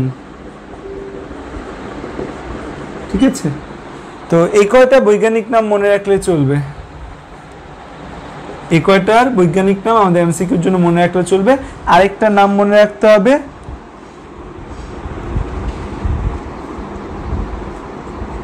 সেটা হচ্ছে গরু মহিষের যক্ষা। গরু মহিষের যক্ষা, তো এটা কোরবানি ঈদের মধ্যে না খুব প্রকট আকারে দেখা যায়। অনেক সময় দেখবা কোরবানি ঈদে ফেসবুকে পোস্ট হয় যে গরুর যক্ষা, তো দেখা যায় আমাদের গরুর মধ্যে না যক্ষা রোগটা খুব কমন। গরুর যকৃৎ নানা অঙ্গে দেখা যায় এরকম ফুসকা ফুসকা দেখা যায় মাংস কাটার পর। সো এই গরু মহিষের যক্ষা হচ্ছে মাইক্রোব্যাকটেরিয়াম দ্বারাই হয়, কিন্তু এই যক্ষাটা হয় গরু মহিষের যক্ষাটা হয় মাইক্রোব্যাকটেরিয়াম বোভিস দ্বারা। মোসাদ্দেকুর রহমান জিয়ানের কি কোনোদিনই কারেন্ট থাকে না এই টাইমে?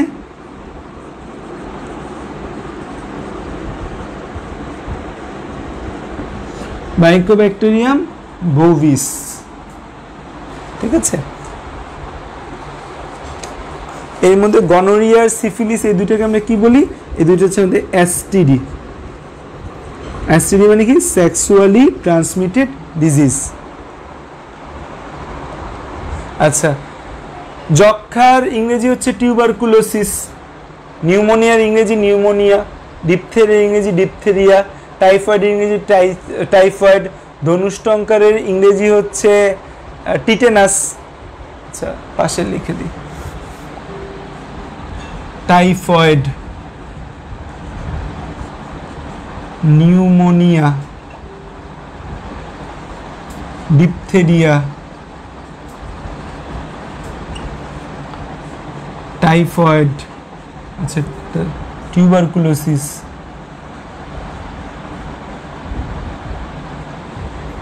টাইফয়েড, ধনুষ্টঙ্কারের ইংরেজি হচ্ছে টিটেনাস, আমাশয়ের ইংরেজি হচ্ছে ডিজেন্ট্রি, পিঙ্কাশি ইংরেজি হচ্ছে পার্টাসিস, গনোরিয়া, সিফিলিস, বোভাইন টিউবারকুলোসিস। গরু মহিষের যক্ষাকে আমরা বলি বোভাইন টিউবারকুলোসিস।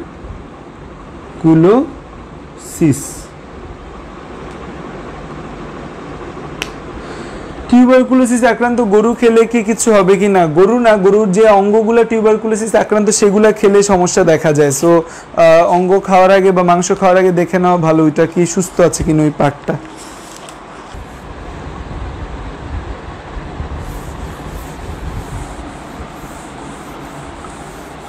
আচ্ছা, আর কিছু স্পেশাল অপকারী দিক আছে, আর কিছু অপকারী দিক আছে স্পেশাল, সেই কিছু অপকারী দিকের কথা বলবো। যেমন হচ্ছে খাদ্যে বিষক্রিয়া। আমাদের খাবার বিষ হয়ে যেতে পারে একটা ব্যাকটেরিয়ার কারণে, তার নাম হচ্ছে ক্লস্ট্রিডিয়াম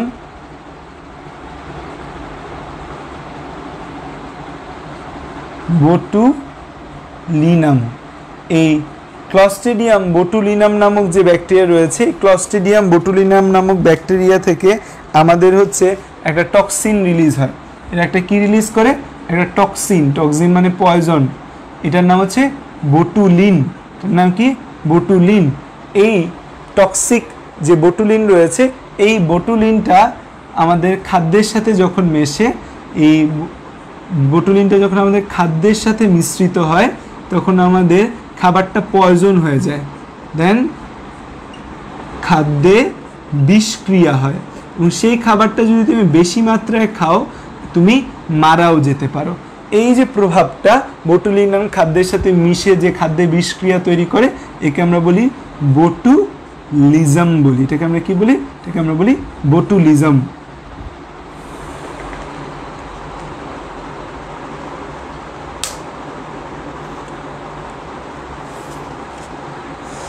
তো এই হচ্ছে আমাদের খাদ্যে বিষক্রিয়া তৈরি করে। এরপর হচ্ছে আমাদের পানি দূষণ। পানি দূষণে আমাদের কিছু ব্যাকটেরিয়া দায়ী, তাদেরকে আমরা বলি কলিফর্ম ব্যাকটেরিয়া। কি ব্যাকটেরিয়া? কলিফর্ম ব্যাকটেরিয়া আছে, এরা পানির সাথে মিলে পানিকে পানের অযোগ্য করে দেয়। তো কলিফর্ম ব্যাকটেরিয়া কারা? যেমন ইকলাই একটা কলিফর্ম ব্যাকটেরিয়া, ঠিক আছে? আমাদের ইকলাই একটা কলিফর্ম ব্যাকটেরিয়া। এরকম ইকলাইয়ের মতো আরও কিছু ব্যাকটেরিয়া রয়েছে যারা আমাদের পানিকে পানের অযোগ্য করে দেয়। তাদেরকে আমরা কি বলি? তাদেরকে আমরা বলি কলিফর্ম ব্যাকটেরিয়া বলি। তারপর হচ্ছে আমাদের মাটির উর্বরতা নষ্ট করে।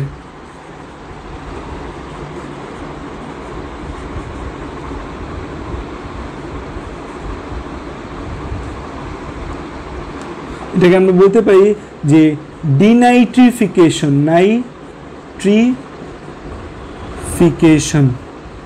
ডিনাইট্রিফিকেশন করে কিছু ব্যাকটেরিয়া আছে যারা আমরা একটু আগে শিখে এসেছি যে অ্যামোনিয়া তৈরি করে।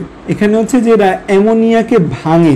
এই অ্যামোনিয়াকে যারা ভাঙে তাদেরকে বলি আমরা ডিনাইট্রিফিকেন্টস, যে অ্যামোনিয়াকে ভাঙতে সাহায্য করে। অ্যামোনিয়াকে কি করে? ভেঙে ফেলে। এই যে অ্যামোনিয়াকে ভাঙতে যে ব্যাকটেরিয়াগুলো সাহায্য করে, তাদের নামও আমাদের ব্যাসিলাস দিয়ে, তাদেরকে আমরা বলি ব্যাসিলাস ডিনাইট্রিফিকান্স। তাহলে দেখো আমাদের এর নাম কি? ব্যাসিলাস ডিনাইট্রিফিকান্স। তারপর হচ্ছে আমাদের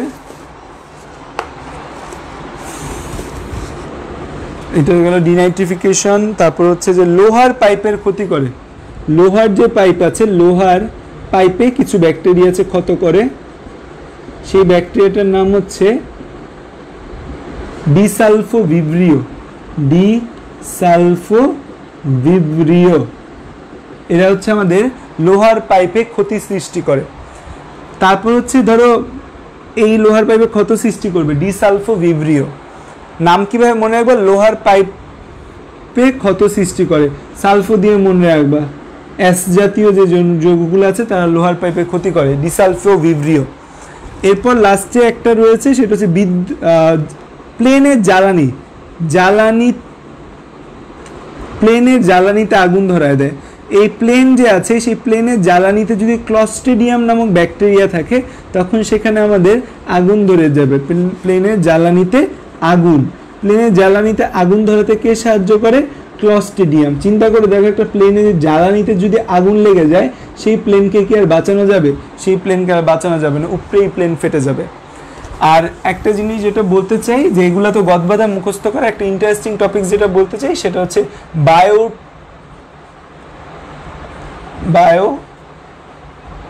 বায়োটেরিজম। তো তোমরা তো নাম শুনছো, টেরোরিস্ট বা আতঙ্কবাদী, আমরা আতঙ্কবাদী বলে হিন্দিতে। টেররিস্ট মানে হচ্ছে যারা একটা সমাজের বিপদগামী কিছু মানুষকে আমরা টেররিস্ট বলি, যে না তারা আমাদের সমাজের যে রুলস রেগুলেশন আছে, আমাদের দেশে যে আইন কানুন আছে, তার সেই আইন কানুন মানছে না, টেররিজম বলি। বা সন্ত্রাসবাদ বলা যায় এই জিনিসকে, সন্ত্রাস যা মনে ত্রাস তৈরি করে তাকেই আমরা সন্ত্রাস বলি। তো বায়োটেরিজম মানে হচ্ছে যে আমাদের এই যে সন্ত্রাসবাদ, এই সন্ত্রাসবাদ আমরা জীবাণুর মাধ্যমে চালাবো। যেমন অনেকেই বলে যে করোনা ভাইরাস হচ্ছে চায়নার জীবাণু অস্ত্র বা অন্য কোনো দেশের জীবাণু অস্ত্র, এরকম কথা বলা হয়। সো করোনা ভাইরাস জীবাণু অস্ত্র কিনা সেটা যদি এখনও নিশ্চিত না হয়, তাও পৃথিবীতে কিছু জীবাণু অস্ত্র আছে যে জীবাণু অস্ত্রগুলা ব্যবহার করা হয়। এই এরকম একটা জীবাণু অস্ত্রের নাম হচ্ছে ব্যাসিলাস অ্যানথ্রাসিস। এই ব্যাসিলাস অ্যানথ্রাসিস এটা দ্বারা যে রোগটা হয় তার নাম হচ্ছে অ্যানথ্রাক্স। এই অ্যানথ্রাক্সটা নর্মালি গরু মহিষের অ্যানথ্রাক্স হয়, কিন্তু মানুষের যদি অ্যানথ্রাক্স হয় সেই অ্যানথ্রাক্সটা আমাদের মস্তিষ্কে যাবে, মস্তিষ্কে গিয়ে আমাদের মস্তিষ্কে যাবে, মস্তিষ্কে গিয়ে আক্রমণ করবে। মস্তিষ্কে গিয়ে যখন কোনো রোগ আক্রমণ করে সেই রোগটা বেশি ভয়াবহ হয়ে যায়। এই যে মস্তিষ্কে আক্রমণ করে মানুষ মারা যায়। তো এই ব্যাসিলাস অ্যানথ্রাসিস দিয়ে বায়োটেরিজম করছিল রাশিয়া। রাশিয়া হচ্ছে আমেরিকায় কিছু চিঠি পাঠাইছিল। রাশিয়া কোথায় চিঠি পাঠাইছে? আমেরিকাতে কিছু চিঠি পাঠিয়েছে, চিঠি। সেই চিঠির খামের ভিতর, খামটা যে জায়গাটায় খোলে সেই খামের ভিতর, চিঠির পাতার ভেতর এই ব্যাসিলাস অ্যানথ্রাসিস ব্যাকটেরিয়া পাঠাই দিচ্ছে। সো যে ব্যক্তি সেই খামটা খুলছে, খাম খোলার পর পড়ার জন্য যখন নিঃশ্বাস নিছে, নিঃশ্বাসের মাধ্যমে ব্যাসিলাস অ্যানথ্রাসিস তার ভিতরে ঢুকে গেছে এবং তার মস্তিষ্কে গিয়ে মেনিনজাইটিস করে মারা গেছে। প্রায় 22 জনের মতো মানুষ মোস্ট প্রবাবলি মারা গিয়েছিল। এই রাশিয়া প্রায় 600-র মতো হচ্ছে চিঠি পাঠিয়েছিল আমেরিকাতে, এবং সেখানে পরবর্তীতে দেখা গেছে এই চিঠিগুলো যাদের কাছে এসেছে তারা বেশিরভাগই ব্যাসিলাস অ্যানথ্রাসিস বা অ্যানথ্রাক্স দ্বারা আক্রান্ত হয়েছে। যা পড়াচ্ছে এগুলো এনাফ, এর বাইরে কিছু লাগবে না, এতটুকুই পড়া মনে রাখো।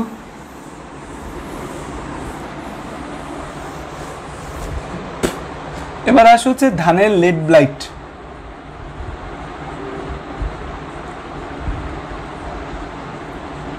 লেট ব্লাইট, ব্লাইট মানে হচ্ছে পাতা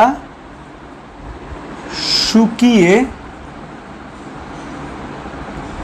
মারা যাওয়া, একে আমরা বলি ব্লাইট।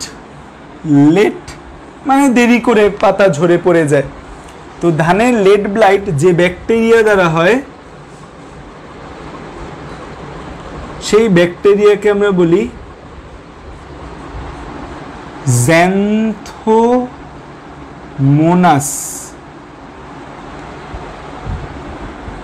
ধান মানে অরাইজা, জ্যান্থোমোনাস অরাইজা বলি। এই ব্যাকটেরিয়ার কিছু স্পেসিফিক কথা আমার জানতে হবে।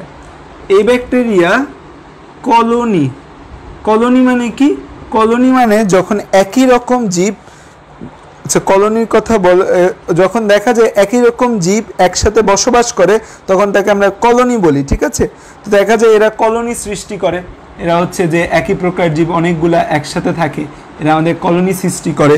তারপর হচ্ছে এরা হচ্ছে আমাদের কেমন, গ্রাম পজিটিভ না গ্রাম নেগেটিভ? আমরা যদি গ্রামের দিক থেকে দেখি এরা গ্রাম নেগেটিভ। এরা আমাদের স্পোর তৈরি করে, স্পোর তৈরি করে না। স্পোর তৈরি মানে কি? আমরা পড়েছি যে ব্যাকটেরিয়া প্রতিকূল পরিবেশে বেঁচে থাকার জন্য তাদের দেহের চারপাশে একটা আবরণ তৈরি করে, যাকে আমরা কি বলি? যাকে আমরা বলি স্পোর বলি। যাকে আমরা কি বলি? যাকে আমরা স্পোর বলি। এবং এদের কোনো ক্যাপসিউল থাকে না।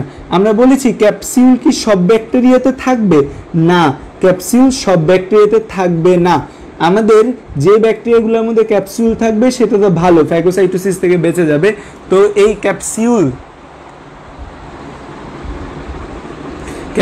আমাদের এই ব্যাকটেরিয়াতে থাকে না। ধানের লেট ব্লাইট যে রয়েছে ব্যাকটেরিয়া, সেই লেট ব্লাইট নামক ব্যাকটেরিয়ার ভেতরে ক্যাপসিউল থাকে না।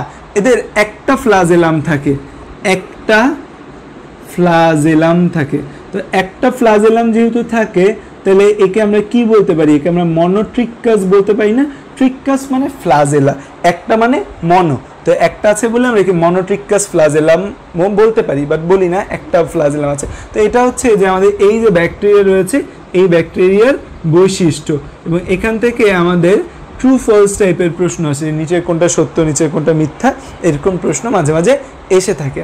এখন এই ব্যাকটেরিয়া দ্বারা যে ধানের লেট ব্লাইট রোগটা হয়, এই লেট ব্লাইট রোগটা দেখা যায় আমাদের অপেক্ষাকৃত উচ্চ তাপমাত্রা, উচ্চ জলীয় বাষ্প, এই রোগটা হওয়ার জন্য উপযুক্ত পরিবেশ, এই ধরো আমাদের এই যে রোগটা হবে, এই রোগটা হওয়ার জন্য যে আমাদের উপযুক্ত পরিবেশ দরকার হবে। কেমন একটা পরিবেশ? উপযুক্ত পরিবেশ। উপযুক্ত পরিবেশ কি? উচ্চ তাপমাত্রা, উচ্চ জলীয় বাষ্প, ঠিক আছে? উচ্চ তাপমাত্রা, উচ্চ জলীয় বাষ্প, বৃষ্টি, উচ্চ মাত্রায় বৃষ্টি, এই জিনিসগুলা এই ব্যাকটেরিয়ার জন্য একটা উপযুক্ত পরিবেশ, ব্যাকটেরিয়ার গ্রোথের জন্য একটা উপযুক্ত পরিবেশ হিসেবে কাজ করে এই জিনিসগুলা। আর রোগের লক্ষণের মধ্যে এখানে কিছু লক্ষণের কথা বলা আছে, ঠিক আছে?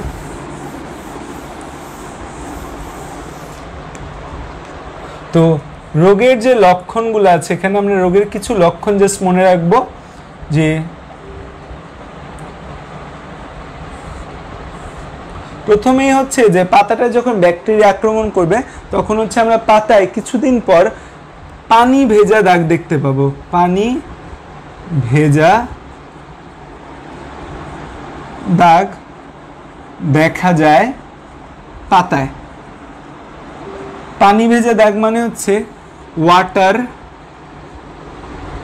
সোকড, পাতায় পানি ভেজা দাগ দেখতে পাবো আমরা। এটা হচ্ছে যে আমাদের পাতার মধ্যে পানি ভেজা দাগ দেখতে পাবো, এই লাইনটা ইম্পর্টেন্ট, এছাড়া আর কিছু ইম্পর্টেন্ট না।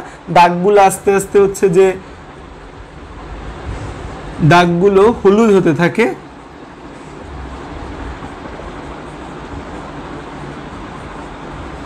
তারপর হচ্ছে এখানে ব্যাকটেরিয়ার আক্রমণের পর ব্যাকটেরিয়ার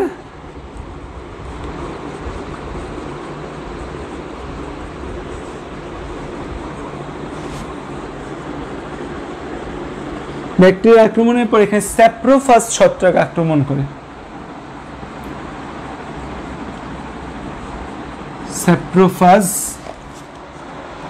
স্যাপ্রোফাইটিক ছত্রাকের আক্রমণে স্যাপ্রোফাইটিক ছত্রাক আক্রমণ করে। স্যাপ্রোফাইটিক ছত্রাক মানে যেই ছত্রাকগুলা আমাদের, তোমরা কি দেখতে পাচ্ছ? কেউ কমেন্ট করতেছে না। এই ভিডিও সব ঠিকঠাক দেখা যাচ্ছে?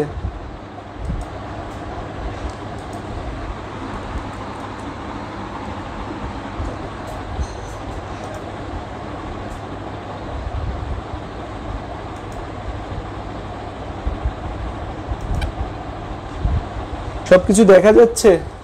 সব ঠিকঠাক আছে? ওকে, আচ্ছা। তো এই স্যাপ্রোফাইটিক ছত্রাক বলতে কি বোঝায়? স্যাপ্রোফাইটিক কথাটা এসেছে স্যাপ্রোফাস থেকে। স্যাপ্রোফাস মানে মৃতজীবী। স্যাপ্রোফাস মানে কি? মৃতজীবী বা ডেড ইটিং, মানে যারা মৃত প্রাণী খায়, ডেড মরা জীব খেয়ে যারা বেঁচে থাকে তাদেরকে আমরা বলি স্যাপ্রোফাস বলে। স্যাপ্রোফাইটিক ছত্রাক আক্রমণ করে। স্যাপ্রোফাইটিক ছত্রাক আক্রমণ করার পর পাতাটা দ্রুত শুকিয়ে যায় এবং গাছটা মারা যায়।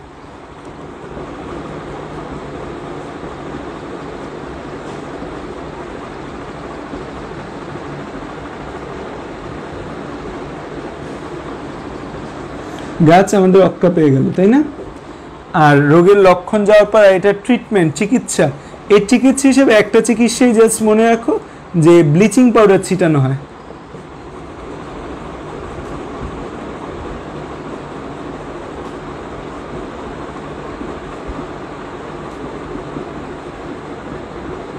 ঠিক আছে?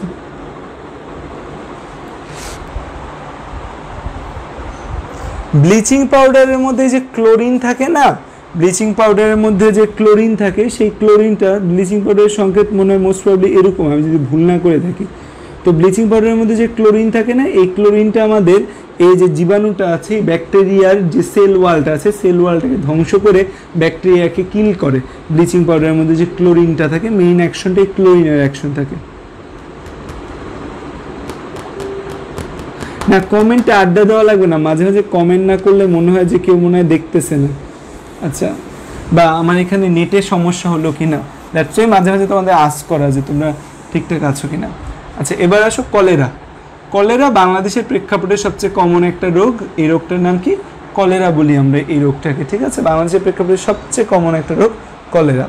তো কলেরা আমাদের যে ব্যাকটেরিয়া দ্বারা হয় সেই ব্যাকটেরিয়াকে আমরা কি বলি? সেই ব্যাকটেরিয়াটাকে আমরা বলি ভিব্রিও কলেরা। কি বলি এটাকে আমরা? Vibrio cholera. এই ভিব্রিও কলেরা ব্যাকটেরিয়াটা দেখতে কেমন, এর ক্যারেক্টারিস্টিক কি কি? এটা দেখতে কমা আকৃতির। ভিব্রিও কলেরা দেখতে এরকম এরকম কমা আকৃতির হয়। এইটা এই যে এটার ভেতর এই যে অংশটিটাকে বলি আমরা ফ্লাজেলাম বলি। তো ভিব্রিও কলেরা দেখতে মোটামুটি এরকম, এবং এটার এরকম এরকম একটা ফ্লাজেলাম আছে। তাহলে কি ভিব্রিও কলেরার ভেতর এই যে চলন অঙ্গ ফ্লাজেলাম কয়টা থাকে? একটা ফ্লাজেলাম থাকে। তাহলে কয়টা ফ্লাজেলাম? একটা ফ্লাজেলাম। এরা কি গ্রাম পজিটিভ না গ্রাম নেগেটিভ? অবশ্যই এরা গ্রাম নেগেটিভ। আমাদের যে 1 লাখ কষ্ট রয়েছে সেই 1 লাখ কষ্টের মধ্যে এরা কিন্তু পড়ে না। এই ভিব্রিও কলেরা কিভাবে আমাদের কাজ করে?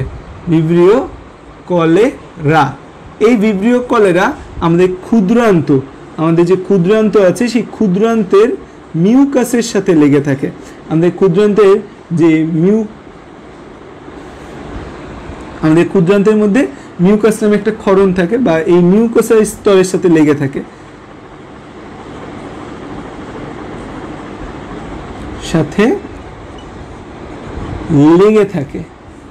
এই যে মিউকাসের স্তরের সাথে লেগে থাকে সে কলেরাজেন নামক টক্সিন রিলিজ করে। কলেরাজেন নামক টক্সিন ক্ষরণ করে। টক্সিন মানে বিষ।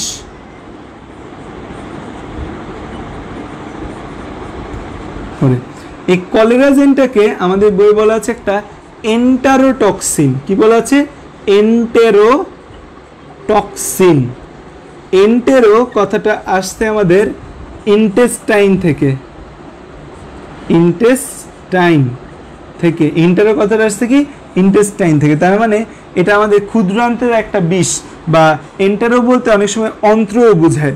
এন্টেরো মানে কি বোঝায়? এন্টেরো বলতে বাংলা ভাষায় বোঝায় অন্ত্রও বোঝায়। সো এই যে বিষটা রয়েছে এই বিষটা আমাদের অন্ত্রের একটা বিষ। এই কলেরাজেন নামক টক্সিন ক্ষরণ হয়, এবং এই কলেরাজেনের কারণে আমাদের কি হয়? যে আমাদের বডিতে সোডিয়াম পটাশিয়াম পাম্প থেকে শুরু করে আমাদের বডিতে যে পাম্পগুলো রয়েছে। ক্লাস আর কতক্ষণ হবে? ক্লাস তো শুরুই হইলো মাত্র, পড়াইলামই তো না কিছু আজকে, ঠিক আছে?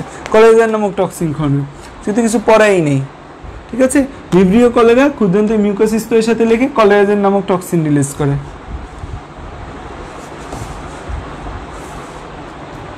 ঠিক আছে?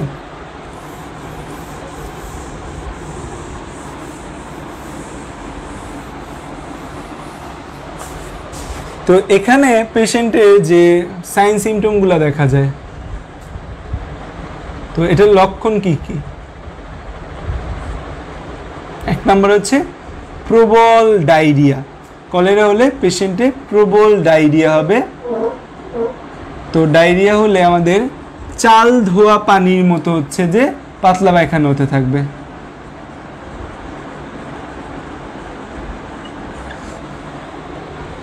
পানি শূন্যতা দেখা যাবে, দেখে যে তোমার প্রচন্ড পানি শূন্যতা দেখা যাবে, পানি তো সব বের হয়ে যাচ্ছে। পানি শূন্যতার ফলে পিপাসা জাগবে, প্রচন্ড গলা শুকিয়ে আসবে, পিপাসা দেখা যাবে। ঠিক আছে? এই যে আমাদের বডিতে পানির পরিমাণ কমে গেল, পানির পরিমাণ কমে যাওয়ার সাথে সাথে ইলেকট্রোলাইট ইমব্যালেন্স হয়। ইলেকট্রোলাইট ইমব্যালেন্স মানে কি? ইলেকট্রোলাইট ইমব্যালেন্স হয়। ইলেকট্রোলাইট ইমব্যালেন্স মানে হচ্ছে সোডিয়াম, পটাশিয়াম, ক্লোরাইড, ক্যালসিয়াম, এই আয়নগুলোর পরিমাণ কমে যায় বা বেড়ে যায়। আয়নের পরিমাণ আর নিয়ন্ত্রিত থাকে না, অনিয়ন্ত্রিত হয়ে যায়।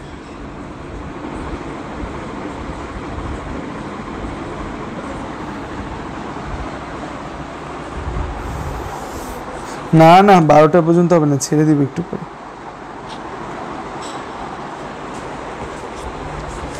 ঠিক আছে, এই যে ক্যালসিয়ামের কারণে, ক্যালসিয়ামের ইমব্যালেন্সের কারণে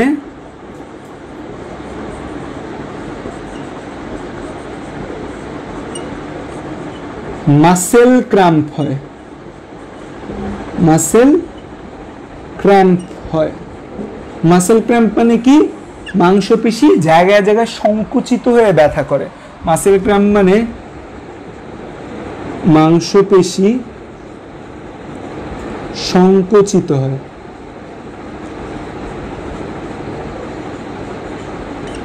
ঠিক আছে, মাসেল ক্র্যাম্প দেখা যায়। এই যে পানি শূন্যতা হয়, পানি শূন্যতার ফলে তাহলে আমাদের কি হচ্ছে? যে পানি শূন্যতা তার মানে হচ্ছে আমাদের দেহে এই রক্ত প্রবাহ কমে যাবে। পানি শূন্যতার ফলে দেহে হচ্ছে যে রক্তেও তরল কমে যায়। পানি শূন্যতার ফলে রক্তের তরল কমে যায়। রক্তের তরল কমে মানে কি? রক্তের সান্দ্রতা বাড়ে। রক্তের সান্দ্রতা বাড়লে কি হবে? রক্তের সান্দ্রতা বা ভিসকোসিটি বাড়ে, মানে রক্ত বেশি আঠালো হয়ে যায়। রক্ত যদি আমাদের বেশি আঠালো হয়ে যায় তখন আমাদের কি ঝামেলা দেখা যায়? যে আমাদের রক্ত প্রবাহটা ঠিক মতো হয় না। তো রক্ত প্রবাহ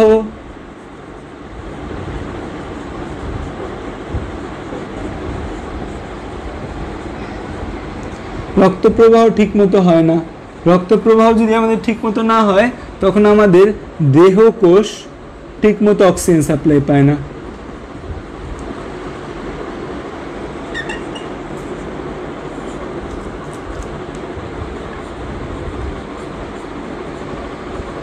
আমাদের এখানে বলা আছে যে দেহকোষ ঠিক মতো অক্সিজেন পায় না। যদি আমাদের মস্তিষ্ক অক্সিজেন না পায়, কোনো কারণে তোমার মস্তিষ্ক অক্সিজেন না পায়, তখন মানুষ অচেতন হয়ে যায় ইনিশিয়াল অবস্থায়।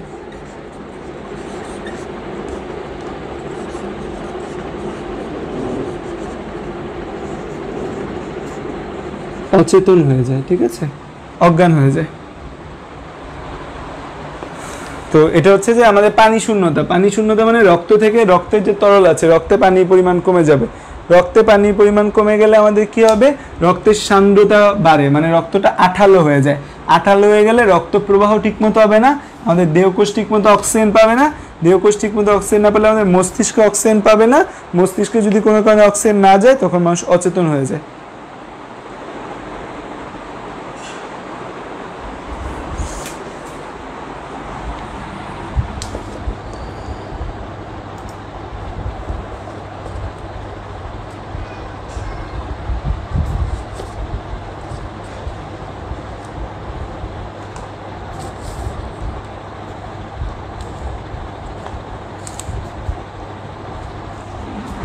ঠিক আছে, তো এই যে পানি শূন্যতার কারণে পেশেন্টের কি হতে পারে, বা পানি শূন্যতার কারণ কি? পানি শূন্যতার কারণটা কি পেশেন্টের? কারণ হচ্ছে পেশেন্টের বমি হচ্ছে, পেশেন্টের ডায়রিয়া হচ্ছে, তো দেহ থেকে পানি বের হয়ে যাচ্ছে। এই পানি শূন্যতার ফলাফল হিসেবে আমাদের কি হতে পারে? পানি শূন্যতার ফলাফল হিসেবে পানি যেহেতু আমাদের দেহ থেকে কমে গেছে, তো এখন পেশেন্টের মূত্র বন্ধ হয়ে যেতে পারে। মূত্র বন্ধ হয়ে গেছে, পেশেন্টের প্রচণ্ড পিপাসা লাগবে। ঠিক আছে, এবং এই যে বাকি যে ঝামেলাগুলো সেগুলো কিন্তু পানি শূন্যতার কারণে হতে পারে। আচ্ছা, মস্তিষ্ক বানাম ভুল। ওকে, তো এটা হচ্ছে পানি শূন্যতার কারণে দেখা যেতে পারে। তাহলে হচ্ছে আমাদের এখানে প্রবল ডায়রিয়া হবে পানি শূন্যতা। পানি শূন্যতার কারণ হচ্ছে বমি, এবং এই যে ডায়রিয়ার কারণে পানি শূন্যতা হচ্ছে, এবং এর ফলে মূত্র বন্ধ হয়ে যায়, পিপাসা লাগে, এমনকি চামড়া কুঁচকে যায়। চামড়াও কুঁচকে যায়, আমাদের যে চামড়া আছে সেই চামড়া থেকে পানিগুলো বের হয়ে যায়। সো বের হয়ে গিয়ে আমাদের চামড়াও কুঁচকে যায়। তো এই জিনিসগুলো আমরা দেখতে পাই কিসের কারণে? আমাদের এই পানি শূন্যতার কারণে আমরা এই ব্যাপারগুলো দেখতে পাই। সো ভয়াবহ কিছু সমস্যা দেখা যায়। এমনকি পানি এবং ইলেকট্রোলাইট কমে যাওয়ার কারণে এর ফলে দেহে প্রোটিন বেড়ে যায়। যে পানি এবং এই যে রক্ত পানি শূন্যতা হচ্ছে, পানি বের হয়ে যাচ্ছে, এর ফলে আমাদের দেহে প্রোটিনের পরিমাণও বেড়ে যেতে থাকে, প্রোটিন বেড়ে যায়। সো এরকম নানামুখী কমপ্লিকেশন দেখা যায়। সো পেশেন্ট ওকে পানি কমে যাচ্ছে, এটাকে কারেক্ট করতে হবে। কলেরার একমাত্র চিকিৎসা কি?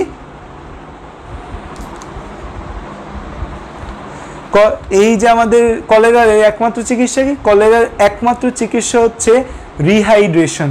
তার মানে কলেরা হইলে, আচ্ছা লেখা তো শেষ, আমি মুছে ফেলি।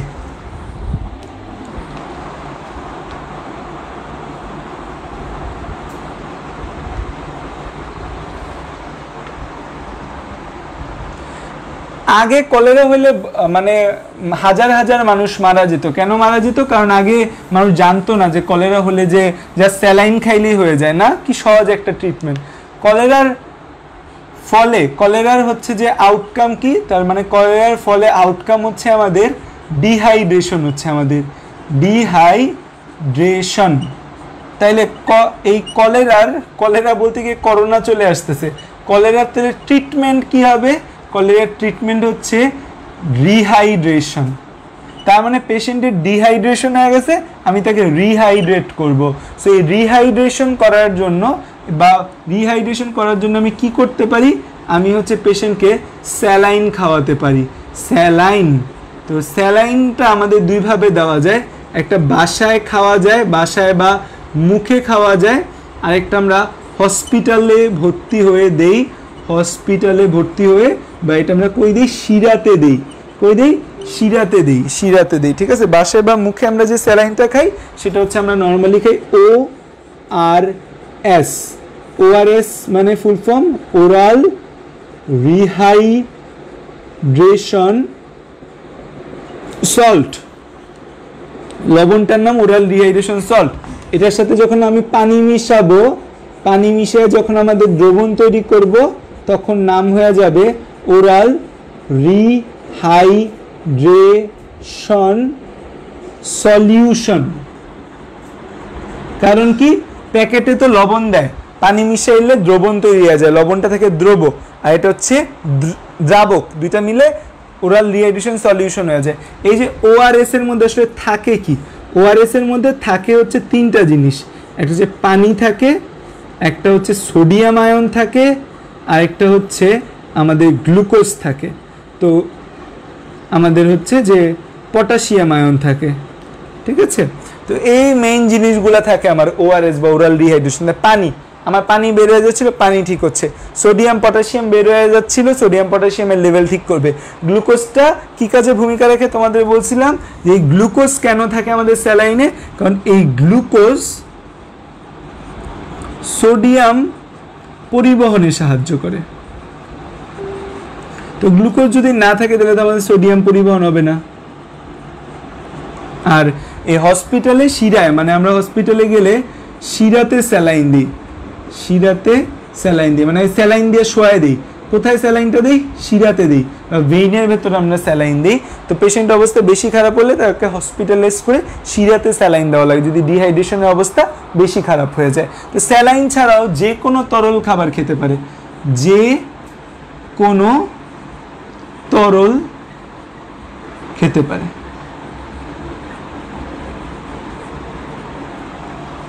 ঠিক আছে। যে কোনো তরল পদার্থ খাও, ডাবের পানি খাও, কোক খাও, যা ইচ্ছা তা খাও। আর কলেরা থেকে আরেকটা জিনিস মনে রাখতে হবে, কলেরা একটা ওয়াটার বর্ন ডিজিজ। তোমরা আমাকে আরেকটা আরো দুইটা ওয়াটার বর্ন ডিজিজের নাম বলো তো, যেটা পানির মাধ্যমে ছড়ায়। দুইটা নাম বলবা। ওয়াটার বর্ন ডিজিজ, একটা কলেরা পাইলাম, আরো দুইটা নাম বলো।